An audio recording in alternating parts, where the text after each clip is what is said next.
Tonight, when the sun goes down, you're going to flip a switch. Light will flood the room, and you won't think twice about it. But for 99.9% of human history, that switch didn't exist. When the sun set, the world went dark. You couldn't even see your own hand in front of your face. But modern humans almost never experience this. For over 300,000 years, every single one of your ancestors spent roughly half their life in near total darkness. They didn't even have candles for most of that time. Just the black sky, the stars, and whatever fire they could keep alive. So, what did they actually do for all those hours? The answer changes everything we think we know about sleep, storytelling, and what it means to be human. Let's start with fire, because fire is the reason any of this was possible. The earliest solid evidence of humans controlling fire comes from wonderwork cave in South Africa, roughly 1 million years ago. But fire didn't just keep people warm.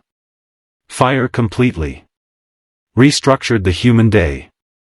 Before fire, our ancestors were like every other primate. When the sun went down, you climbed a tree or found a sheltered spot, and you stayed still. Moving at night meant becoming food. Our eyes are terrible in the dark compared to the predators that hunted us. Leopards, hyenas, wolves, all of them could see just fine. Fire changed that equation. Overnight, literally. A campfire creates a circle of safety roughly 30 feet in diameter. Inside that circle, predators won't come. Outside that circle, you die. This is not an exaggeration. Anthropologists studying modern hunter-gatherer groups have documented that people who wander away from the fire at night are significantly more likely to be killed by predators, even today. But here's what's fascinating. Fire didn't just protect humans at night. It gave them something they'd never had before: extra hours. Think about this. Before fire, the useful day ended at sunset. That's maybe 12 hours. In summer, as few as 8 in winter. Fire suddenly added 2 to 4 usable hours to every single day.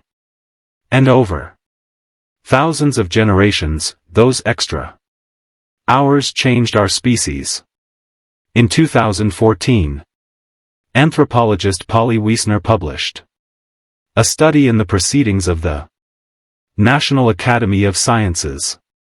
She spent years recording conversations among the Jew/Hoansi Bushmen of the Kalahari Desert, one of the last groups on Earth still living something close to the original human lifestyle.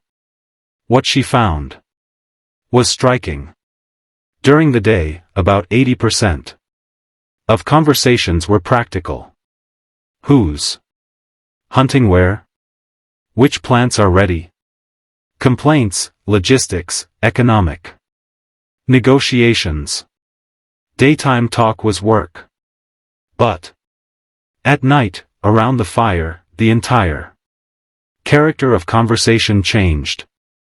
81% of conversations were stories, tales of people in distant places, adventures, myths about the origins of the world, jokes that made the whole camp laugh.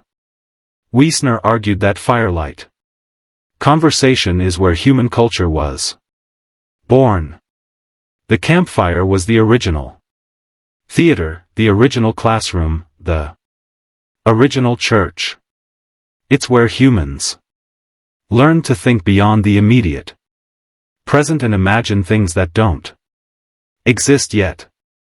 It's where we became us.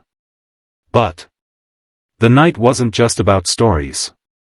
Around the fire, there was something else happening, something that scientists only rediscovered in the last 30 years. You were not designed to sleep the way you sleep right now. In 2001, historian Roger E. Kirch published a paper that changed sleep science. He had spent 16 years digging through historical records, and he found something nobody expected: over 500 references spanning centuries, prayer books from the 1400s, court records, diaries, medical texts, letters from ordinary people, even passages in Homer's Odyssey. All of them mentioned the same thing: first sleep and second sleep. Before the industrial age, people did not sleep in one continuous block. They went to bed shortly after sunset, slept for about 4 hours, then woke up. They stayed awake for 1 to 2 hours in the middle of the night. Then they went back to sleep for another 4 hours until dawn. This wasn't insomnia. This was normal. This was how every human on the planet slept for thousands of years. And what did people do during that wakeful period in the middle of the night? Everything.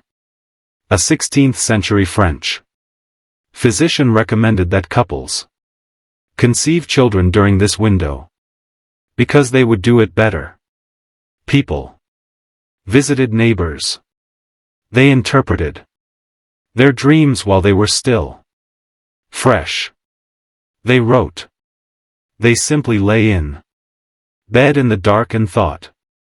A doctor's manual from the 1500s advised patients that the best time to study and reflect was during the watch, as they called it, the quiet hours between first and second sleep, when the mind was calm and the world was still. Now, historians had been reading these references for centuries, but they kept translating first sleep as something else, because they couldn't imagine that people ever slept differently than we do now. The assumption was so deep that translators literally mistranslated ancient Greek and medieval Latin to make it fit their modern experience. But then science confirmed what history had been saying all along. In 1992, psychiatrist Thomas Ware at the National Institute of Mental Health ran an experiment. He took a group of volunteers and removed all artificial light from their lives. For 1 month, they experienced 14 hours of darkness every night, just like our ancestors would have before fire extended the evening.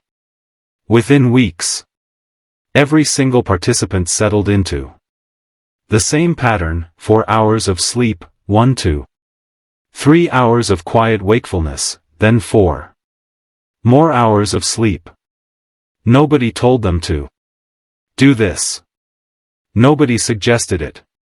Their bodies just did it, as if some ancient program had been waiting inside them the whole time, buried under centuries of artificial light.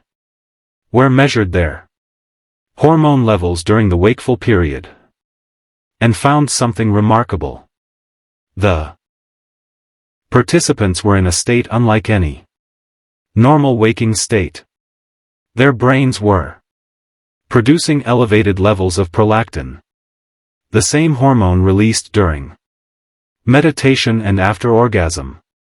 They described feeling peaceful, reflective, almost meditative. It wasn't just a gap. In sleep, it was its own distinct state of consciousness, one that most modern humans have never experienced. So, what killed it? The answer is simpler than you'd think: light. In the 1600s, cities began installing street lamps. Paris was one of the first under Louis XIV, who wanted to reduce crime. London followed. The night, which had been a place of danger and fear, slowly became navigable. Then came cheaper candles. Then gas lamps in the 1800s.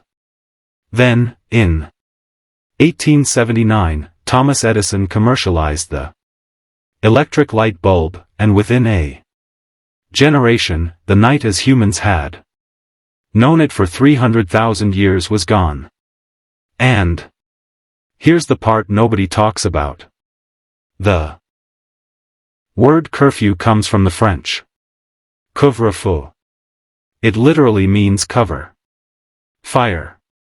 In medieval towns, a bell would ring at night, signaling everyone to cover or extinguish their fires, not because of safety, because night was supposed to be dark. Night was when you slept. Night was when you were vulnerable. For most of history, being out at night was suspicious.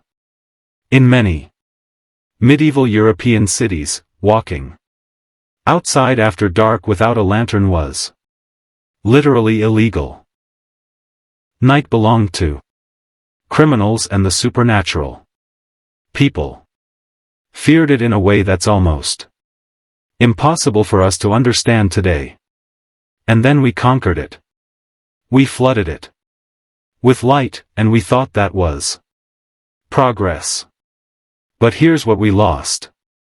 Modern humans are exposed to artificial light an average of 7 to 8 hours after sunset.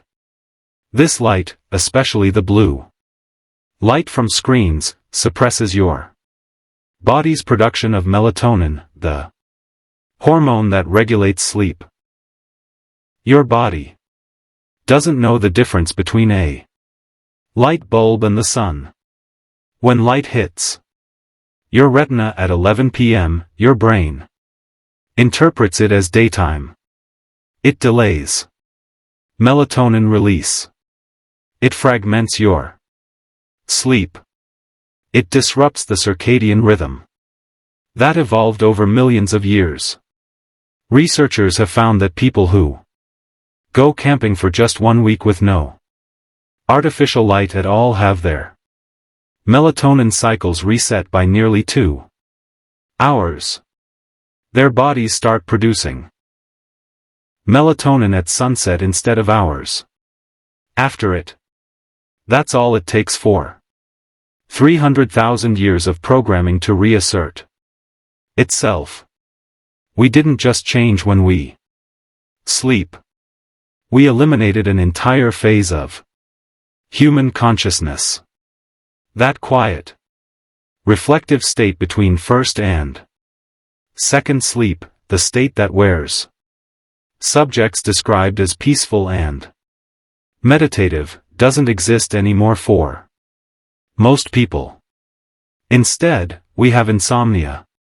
And we treat it like a disorder. But what if it's not a disorder at all? What if waking up at 2 a.m. and lying there in the dark isn't your body malfunctioning?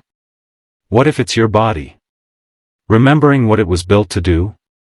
For 300,000 years, your ancestors spent their nights in a rhythm that modern science is only beginning to understand. They gathered around fires and told stories that built civilizations. They slept in 2 phases with a window of quiet reflection in between. They lived in darkness so complete that the Milky Way wasn't something you had to drive to. A national park to see. It was just the sky. And every night when they woke in the dark between first and second sleep, they lay there in silence and thought about their lives, their dreams, and the world they would wake up to in the morning.